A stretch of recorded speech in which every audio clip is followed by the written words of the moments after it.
Class 7th history chapter 10। तो Mughal empire की जो बाउंड्रीज थी वो रीशेप्ड हो गई क्योंकि इंडिपेंडेंस किंगडम का इमरजेंस हो गया 1707 में औरंगजेब की डेथ के बाद और 1761 में भी। तो British control over eastern India बढ़ गया इसकी वजह से।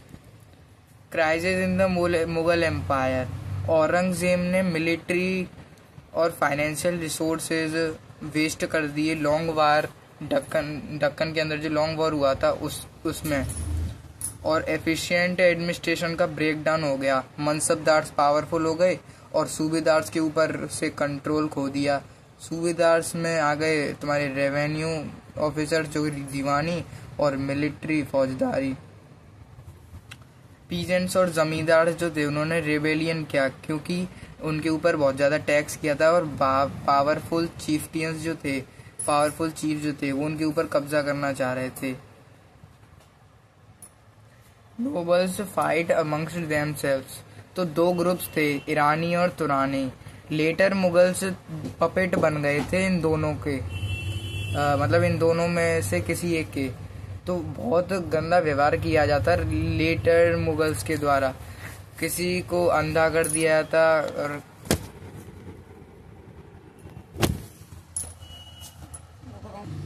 मतलब बहुत गंदा व्यवहार किया जाता था। जैसे कि फारूक सियार 1730 से 1719 तक इसका रूल था। अलामगिर 2 1754 से 1759 तक और अहमद शाह 1748 से 1754 तक इसको अंधा कर दिया था। शाह आलम 2 को भी अंधा कर दिया था जिन्होंने 1759 से 1816 तक रूल किया था।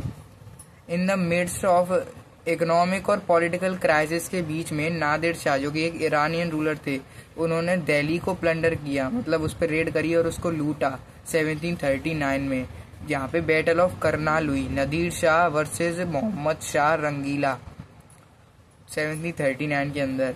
अहमद शाह अब्दाली एक अफगान रूलर थे, उन्होंने नॉर्थ इंडिया को 5 बार लूटा, ठीक है, 1748 से 1761 के बीच में। तो राजपूत पे आ जाते हैं, ठीक है ना। कुछ राजपूत ने मुगल की सोवरेनिटी एक्सेप्ट कर ली, मतलब अपने आप को अधीन मान लिया। लेकिन राणा प्रताप जो कि थ्रोन पे बैठे थे मेवाड़ के 1572 में, उन्होंने मुगल की सोवरेनिटी को नहीं माना। तो जिन्होंने मान लिया था उनको अच्छी पोजीशन मिली। राजपूत रूलर्स में आ जाते हैं सवाई राज जय सिंह जो कि अम्बेड उनका कैपिटल था और अजीत सिंह जिनका कैपिटल था जोधपुर। तो इन्होंने बूंदी को सीज करके रखा था इन्होंने नागौर को। तो जोधपुर से नागौर तक इनका एक्सपेंशन था और इनका था अम्बेड से बूंदी तक। तो इनका जो कैपिटल था वो अम्बेड नहीं था, इनका कैपिटल जयपुर था और सूबेदरी ऑफ आगरा, ठीक है। तो मराठास ने राजपूत के कैंपेन को चेक किया था। अब आ जाते हैं सिख मतलब खालसा। गुरु गोविंद सिंह मेन इसके थे सिख के, ठीक है। तो बैटल हुआ था मराठा वर्सेस मुगल्स में, जिसमें गुरु गोविंद सिंह मतलब हो रहा था मराठा वर्सेस मुगल्स। जब गुरु गोविंद सिंह की डेथ हो गई थी 1708 में, तो खालसा किसके अंडर अरोज किया? बंदा बहादुर के, जिसने सोवरेनिटी डिक्लेयर कर दी और कॉइन्स भी मिंट करवाने चालू कर दिए गुरु नानक के। तो सतलज से जमुना तक अपना कंट्रोल एस्टेब्लिश कर दिया लेकिन बंदा बहादुर को बाद में कैप्चर कर लिया गया 1715 में और एग्जीक्यूटेड कर दिया गया 1716 में। 18th सेंचुरी के अंदर सिख जो थे उनका एम्बलम था खालसा और इनकी डेस्टिनी थी राज करेगा खालसा। तो ये इंस्पायर्ड थे गुरु गोविंद सिंह से। तो सिख जो थे वो ग्रुप्स ऑर्गेनाइज करते थे, जाता और मिसिल्स जिनको बोलते थे। तो इनकी ग्रैंड आर्मी होती थी जिसको बोलते थे दल खालसा। तो अमृतसर में ये मिलते थे सब दिवाली और बैसाखी पे और ये कलेक्टिव डिसीजंस लेते थे मिलके, जिसको बोला जाता था रिजोल्यूशन ऑफ गुरुज। तो Sikh territory late 18th century में कैसी थी? इंडस टू जमुना इनका एक्सपेंशन था और एक रूलर थे महाराजा रंजीत सिंह जिन्होंने लाहौर में अपना कैपिटल एस्टेब्लिश कर दिया था 1799 में। अब बात करते हैं मराठा। तो मराठा एक पावरफुल किंगडम था जो शिवाजी के अंडर आता था। शिवाजी ने कब रूल किया? 1677 से 1680 तक। तो इन्होंने वॉरियर फैमिलीज का सपोर्ट लिया, जिसको हम बोलते हैं देशमुख, जिसमें आ जाते हैं पीजेंट्स और पैट्रियोलिस्ट को हम बोलते हैं कुनबीस। ठीक है, तो पीजेंट्स और पैट्रियोलिस्ट जो थे वो उनकी आर्मी की बैकबोन थे। ठीक है, तो शिवाजी की डेथ के बाद चित्तपवन ब्रह्मनास जो थे वो शिवाजी के सक्सेसर थे पेशवा के रूप में। तो ये जो चार्ट है ये बाजीराव मस्तानी जो फिल्म है उसके ऊपर बना है, जिसका बुक से कोई संबंध नहीं है।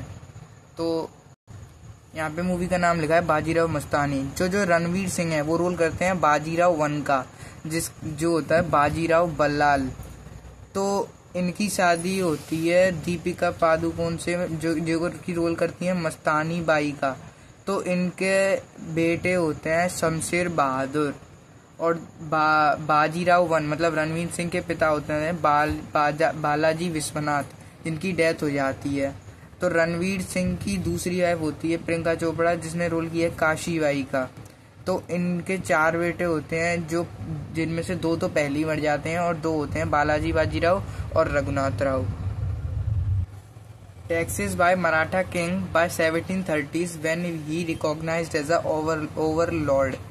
तो मराठा किंग के द्वारा 1730s में टैक्सेस हैं जो कि यहाँ पे कुछ दे रखे हैं। एक है चौथ, मतलब 25% of land revenue claimed by zamindars in Deccan से हम समझते हैं महाराष्ट्र।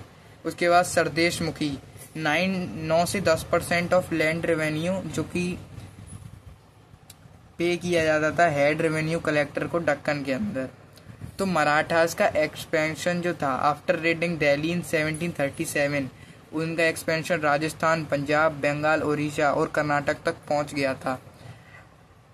तो इन मराठास में कौन कौन आ गए थे फिर?